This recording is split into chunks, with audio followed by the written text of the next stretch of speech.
గుంటూరు శ్రీనగర్లో బోరుగడ్డ అనిల్ కార్యాలయాన్ని తగలబెట్టిన గుర్తు తెలియని వ్యక్తులు. గతంలో కూడా ఒకసారి ఇదే కార్యాలయానికి నిప్పు పెట్టిన దుండగులు.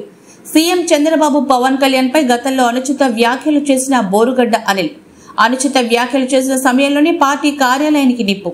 మరోసారి అదే కార్యాలయానికి నిప్పు పెట్టిన దుండగులు. రిపబ్లికన్ పార్టీ ఆఫ్ ఇండియాకి రాష్ట్ర అధ్యక్షుడిగా ఉన్న బోరుగడ్డ అనిల్ వైసీపీకి అనుకూలంగా మాట్లాడుతూ చంద్రబాబు పవన్ కళ్యాణ్ పై పలుమార్లు అనుచిత వ్యాఖ్యలు చేసిన అనిల్ భయాందోళనలో స్థానికులు.